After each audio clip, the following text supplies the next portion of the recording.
सत्य के रास्ते पर चलने वाले को इतना कठिन परीक्षा क्यों देना पड़ता है? इसमें इतना दुख और कष्ट क्यों मिलता है? सत्य के रास्ते पर चलना कठिन इसलिए होता है क्योंकि सत्य के साथ अन्य कई सद्गुण और भी जुड़े हैं। सत्य की राह पर न्याय भी साथ है और ईमानदारी भी रखनी पड़ती है। सद्चरित्र भी होना पड़ता है क्योंकि सच्चाई को छुपा नहीं पाओगे। ऐसे कदम कदम पर परीक्षा की घड़ी आएगी। परिवार भी आपका साथ नहीं देगा, परंतु यदि आप अपने ईश्वर पर विश्वास करते हो तो ईश्वर भी आपको हर संकट और हर मुसीबत से बचाएगा। ईश्वर का कहना है कि जब भी तुम अकेले महसूस किया करो तो मुझे याद कर लिया करो, तुम्हारी तन्हाई दूर हो जाएगी। जब भगवान के आश्रित हो रहे हो तो यहाँ ना हुआ वहाँ ना हुआ आदि चिंताओं में ना पड़ो। विश्वासी भक्त आजीवन भगवान का दर्शन ना करने पर भी कभी भगवान को नहीं छोड़ता। संसार एक कच्चा कुआं है, इसके किनारे पर खूब सावधानी से खड़े होना चाहिए। तनिक असावधान होते ही कुएं में गिर पड़ोगे, तब फिर आपका निकलना कठिन हो जाएगा। संसारी, तुम संसार का सब काम करो किंतु मन हर घड़ी संसार से विमुख रहो। कामिनी और कंचन ही माया है, इनके आकर्षण में पड़ने पर जीव की सब स्वाधीनता चली जाती है। इनके मोह के कारण ही जीव भव बंधन में पड़ जाता है। संसार में रहने से सुख और दुख रहेगा ही। ईश्वर की बात अलग है और उसके चरण कमल में मन लगाना और है। दुख के हाथ से छुटकारा पाने का और कोई उपाय है नहीं। साधु संत करने से जीव का माया रूपी नशा उतर जाता है, जिससे 10 आदमी अच्छी प्रेरणा पाते हैं तथा शुभ कार्य में लगाते हैं, तो समझना चाहिए कि उसके भीतर भी भगवान की वास है और उसकी विभूति अधिक है। जो सोचता है मैं जीव हूँ वह जीव है, और जो सोचता है मैं शिव हूँ तो वह शिव है। एक ईश्वर को पकड़े रहने से इहलौकिक पारलौकिक अनेकों लाभ होते हैं, पर ईश्वर को त्यागते ही जीव का सब कुछ व्यर्थ हो जाता है, उसका जीना बेकार हो जाता है। व्याकुल होकर उसके लिए रोने से ही वह फल मिलता है।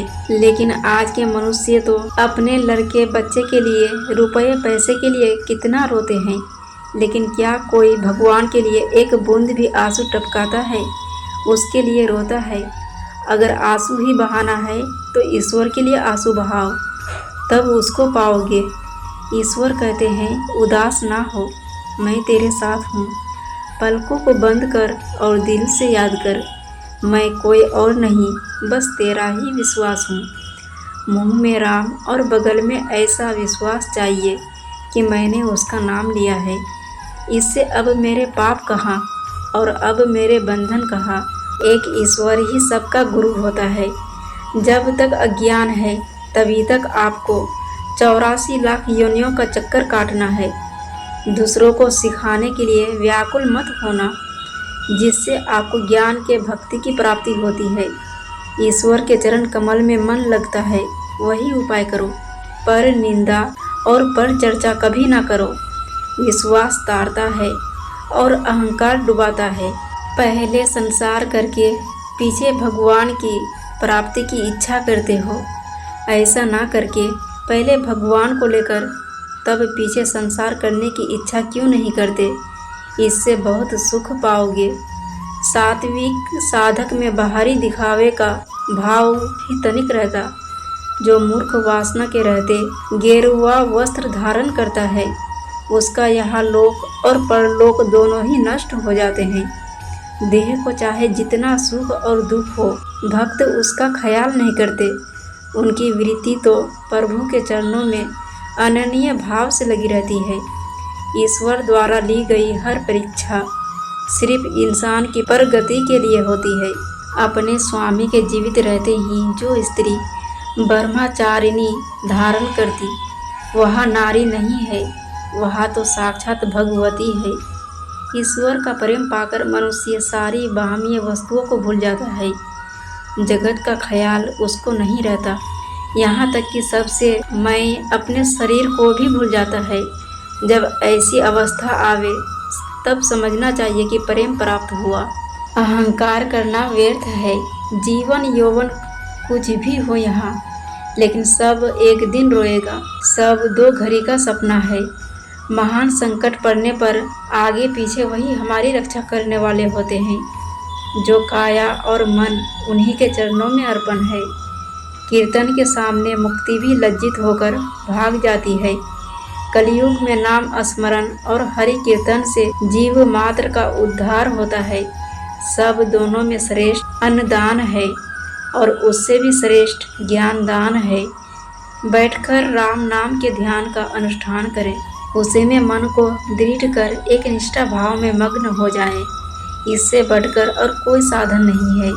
पर द्रव्य और पर दारा को छूत माने तो इससे बढ़कर निर्मल और कोई तप है ही नहीं। इस कलयुग में राम नाम के सिवा कोई आधार है ही नहीं। मन में भगवान का रूप ऐसे आकर बैठ जाए कि जागृत, स्वप्न, सुसुप्ति कोई भी अवस्था आपको याद नहीं आए। अपने मन में ठान लो कि इन कानों से तेरा नाम और गुण सुनूंगा, इन पैरों से तीर्थों के ही रास्ते चलूंगा। यहाँ नश्वर देह किस काम आवेगी भगवान।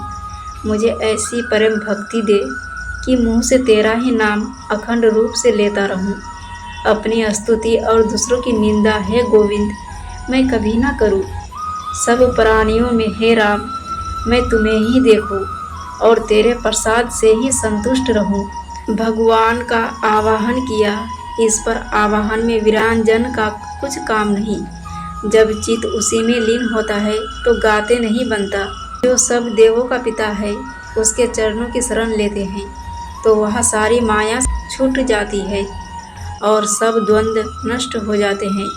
वह ज्ञान दीप जलाया जिसमें चिंता का कोई काजल नहीं और आनंद भक्ति प्रेम से देवाधिदेव श्री हरि की आरती की। भेद और विकार उड़ गए। भीतर बाहर चर अचर में सर्वत्र श्री हरि ही विराज है। उन्होंने मेरा मन हर लिया, मेरा तेरा भाव निकाल दिया। योग, तप, कर्म और ज्ञान ये सच भगवान के लिए है। भगवान के बिना इनका कुछ भी मूल्य नहीं है। भगवान के चरणों में संसार को समर्पित करके निश्चित रहते हैं और तब वह सारा प्रपंच भगवान का ही हो जाता है। जिस मनुष्य में ये अभिमान होता है कि मैं प्रभु का दास हूँ, मैं उसकी संतान हूँ, मैं उसका अंश हूँ, ये सब अहंकार बहुत अच्छे हैं। ऐसे अभिमान से भगवान जरूर मिलते हैं। जिसका साधन यहाँ ठीक है उसका वहाँ पर भी ठीक है और जिसका यहाँ नहीं है तो उसका वहाँ पर भी नहीं है। जिसका जैसा भाव होता है उसी अनुसार उसको वैसा ही फल मिलता है। सफ़ेद कपड़े में थोड़ी भी स्याही का दाग पड़ने से वह दाग बहुत स्पष्ट दिखता है। उसी प्रकार पवित्र मनुष्यों का थोड़ा दोष भी अधिक दिखाई पड़ती है। जिस घर में नित्य हरि संकीर्तन होता है वहाँ कलयुग कभी प्रवेश नहीं कर सकता। कलयुग के प्रकोप से बचने के लिए मनुष्य को ईश्वर का गुणगान करना अति आवश्यक माना गया है। जिस घर में हरि नाम कीर्तन की गूंज चारों तरफ से सुनाई पड़ेगी तो वहाँ पर कलयुग का प्रवेश कभी नहीं होगा। कलयुग में बस एक ही मार्ग बचा है और एक ही उपाय बचता है और वो है ईश्वर की भक्ति।